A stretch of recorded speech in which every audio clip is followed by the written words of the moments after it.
তো আমাদের এখানে তো বর্ষা চলেই এসেছে। প্রায় দিনই একটু আধটু বৃষ্টি হচ্ছে। তার উপর আমার অম্বুবাচী লাগবে। তো আকাশের ওয়েদারটা তো এইরকমই থাকবে। হ্যালো এভরিওয়ান, আমি তনিমা। এই বৃষ্টির দিনে কিভাবে সারাদিন সংসারের কাজকর্মগুলো গুছিয়ে করলাম এবং সংসারটাকে এই বৃষ্টির দিনেও কিভাবে পরিপাটি করে গুছিয়ে রাখলাম, সেটাই আজকে তোমাদের সাথে শেয়ার করব। মেয়ে এদিকে স্কুলে বেরোলো ওর বাবার সাথে। আর আমি এদিকে এক গাদা জামাকাপড় নিয়ে চলে এসেছি ছাদে। আজকে বারটা হচ্ছে সোমবার, সপ্তাহের প্রথম দিন। আর এই যে বৃষ্টি ভেজা সকাল দিয়ে আজকের দিনটা তোমাদের সাথে শুরু করলাম। দেখো আকাশে এরকম দেখো পেঁজা তুলোর মতো মেঘ, আবার কোনো কোনো জায়গায় মেঘও করে আছে। মানে দুটোরই সংমিশ্রণ। তবে সকালের ওয়েদারটা একটুখানি চাকচিক্য মতো এখন হচ্ছে বলে আগের দিনের বেডশিট জামা কাপড়গুলো এখানে দেখো কিছুটা মিলে দিলাম। আবার আজকে যেগুলো কাচবো সেগুলো আবার একটু পরে এসে মিলবো।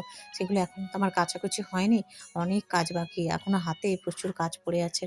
বিছানাটা এখনো গোছগাছ হয়নি।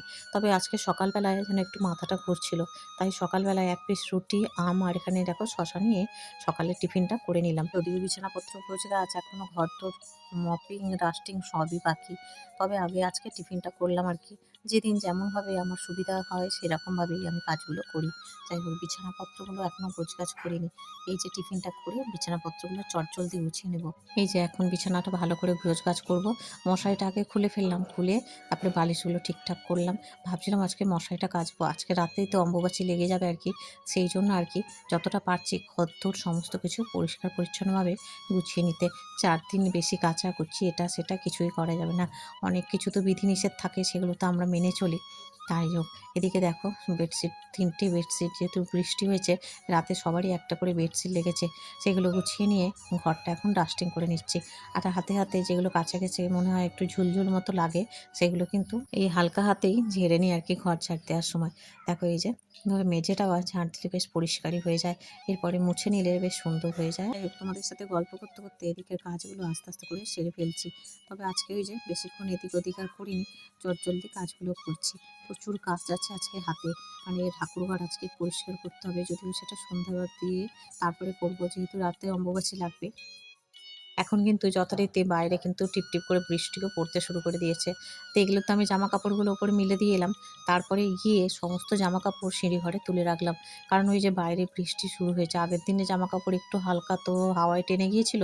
আবার এই টিপটিপ করে বৃষ্টিতে সেগুলো ভিজে যাবে বলে তাড়াতাড়ি করে ওপরে তুলে দিয়ে তারপরে নিচে নেমে এসেছি। জানো তো, এই যে দেখো আজকে নতুন মপটায় ঘর মুছছি, যেটা সোনায় বাবা ওই রবিবার এনে দিয়েছিল আর কি, না শনিবার এনে দিয়েছিল।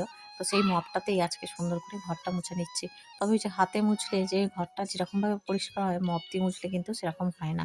স্নান করে নিলাম, নিয়ে এখন এই যে ভগবানের পূজাটা সেরে নিলাম। এখন তো বাইরে বৃষ্টি হচ্ছে, তাই আর কি তাড়াতাড়ি করে ঠাকুরের এই যে স্থানটা এখানটা পরিষ্কার পরিচ্ছন্ন করে ফুল দিয়ে সাজিয়ে গুছিয়ে পূজা করে নিলাম। স্নান করার সময় যেগুলো কেচেছি সমস্ত কিছু এই সিঁড়ি ঘরে এখানে মিলে দিই। তো সিঁড়ি ঘরে নয়, নিচের যে ঘরটা খালি আছে সেই ঘরটাতেও জামা কাপড়গুলো মেলে দিয়ে এলাম।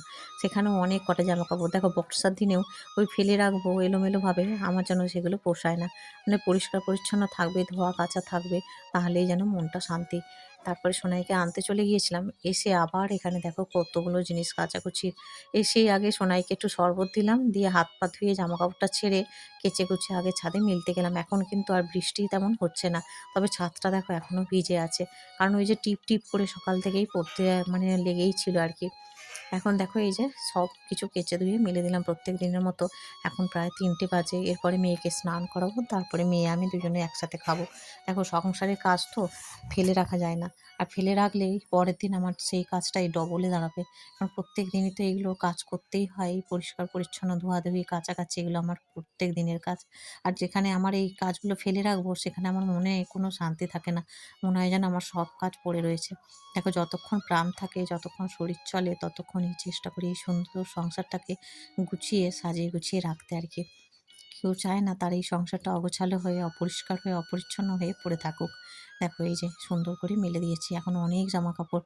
আর যেগুলো সিঁড়ি ঘরে ছিল, যেহেতু এখন সুন্দর হাওয়াও দিচ্ছে, ধরন আছে, সেগুলো আবার এনে এনে সব দড়িতে দড়িতে মেলে দিচ্ছি। তো বন্ধুরা, ছাদের আর দড়ি কোথাও আর খালি নেই জামা কাপড় মেলার জন্য। যেখানে যত জামা কাপড় ছিল সমস্ত কিছু এখানে এনে মেলে দিলাম। তবে নিচের ঘরে জামা কাপড়গুলো আর আনিনি আর কি। এরপরে ছাদের এইখানটা দেখো আমাদের না একটুখানি জল জমে, মানে এইখানটা একটু না নিচু মতো টাইপের, 7.5টা একটা লেভেলে আছে, আর এইখানটা একটু নিচু, বৃষ্টি হলে পরেই এইখানটা জল জমে থাকে। তো জলটা তো ছাদে বসবে, তো সেই জন্য এইখানটা প্রত্যেক সময় বৃষ্টি হওয়ার পরেই একটু ভালো করে ঝাঁট দিয়ে নিই। এসে মেয়েকে স্নান করালাম, ছাদ থেকে এসে স্নান করিয়ে এখন এই যে খেতে দিয়েছি। দেখো উচ্ছে ভাজা, শাক ভাজা পোস্ত দিয়ে আর আলু সেদ্ধ দিয়ে খাচ্ছে, তরকারি নিলই না মেয়ে। তারপরে একটু আম কেটে দিয়েছি, এখন দিয়েছি আর আমিও নিয়েছি। তো আমারও খাওয়া হয়ে গেছে। আমার ভোলা মাছের ঝাল ছিল, মেয়ে তো খেলোই না। যাই হোক, খাওয়া দাওয়ার পর তারপরে দুজনে ঘুমিয়েছিলাম। উঠে সন্ধ্যা দিয়ে আর সমস্ত জামা কাপড় সিঁড়ি ঘরে রাখলাম, শুকনোগুলো কিছুটা তুলে নিয়ে চলে এসেছি।